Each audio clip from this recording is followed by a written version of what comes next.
డబ్బులు ఇవ్వండి. అరే అరే మర్చిపోయాను. ఇగో ఇగో నాన్న, యూనిఫామ్స్ కి, బుక్స్ కి, బ్యాగ్ కి, షూస్ కి ఇగో ఈ డబ్బులు. మరి స్కూల్ ఫీజు నాన్న? ప్రతి నెల పేరెంట్ మీటింగ్ వస్తాం కదా నాన్న, అప్పుడు కడతాలే. సరే నాన్న. నాన్న నాన్న ఏంటమ్మా ఎంత ఆలస్యం? బడిలో ఏం చేసావు ఇంతవరకు? అది కాదు నాన్న, మా స్కూల్లో మెగా పేరెంట్ మీటింగ్ 2.0 గురించి చెప్పారు. అయితే ఏంటంట? ఆ రోజు మీరు మా పాఠశాలకి తప్పకుండా రావాలి నాన్న. చాచా నాకు కుదరదమ్మా, నాకు బోల్డ్ పనులు ఉన్నాయి ఆ రోజు. ఏం నాన్న, తమ్ముడు జాయిన్ చేసిన ప్రైవేట్ స్కూల్కి అయితే ప్రతి నెల పేరెంట్ మీటింగ్ కి వెళ్తావు కదా. మీరు తమ్ముడు చదువుని డబ్బుతో కొంటున్నారు, అంతే కదా నాన్న? ఎందుకు నాన్న తమ్ముడికి నాకు ఇంత తేడా? ప్రభుత్వ పాఠశాలంటే అంత చులకనా నాన్న మీకు? కానీ నా చదువును ప్రభుత్వమే ఉచితంగా అందిస్తుంది నాన్న. విలువలతో విద్యను బోధించే గురువులు కొలువైన గర్భగుడి నాన్న మా పాఠశాల. అయితే ఏమంటావు? ఇదిగో చూడండి, 2 జతల యూనిఫామ్ ఇచ్చారు.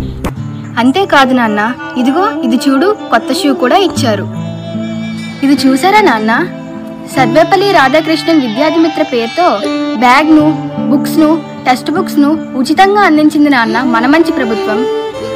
మన కోసం మన ప్రభుత్వం ఇంత ఖర్చు పెట్టేటప్పుడు నా కోసం స్కూల్కి ఒక్కసారి రాలేవా నాన్న? నాన్న మీరు బాధపడినంటే మీతో ఒక మాట చెప్తాను.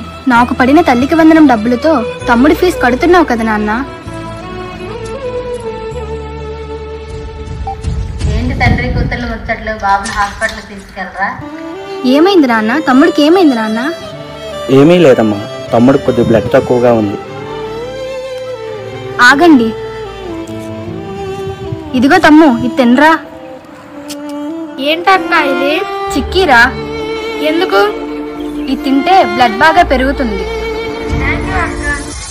నాన్న మన మంచి ప్రభుత్వం విద్యార్థుల పౌష్టికాహారం కోసం రాగి మాల్ట్, ఐరన్ టాబ్లెట్స్, చిక్కీ కూడా ఉచితంగా అందిస్తుంది నాన్న.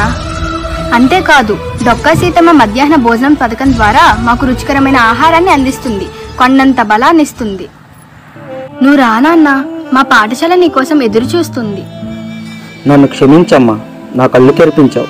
మెగా పేరెంట్ మీటింగ్ తప్పకుండా వస్తానమ్మా. నేను రావడమే కాదమ్మా, తమ్ముడిని కూడా మన ప్రభుత్వ పాఠశాలలోనే చేర్పిస్తానమ్మా. మీరేంటి అలా చూస్తున్నారు? పదండి, 2.0 అని సక్సెస్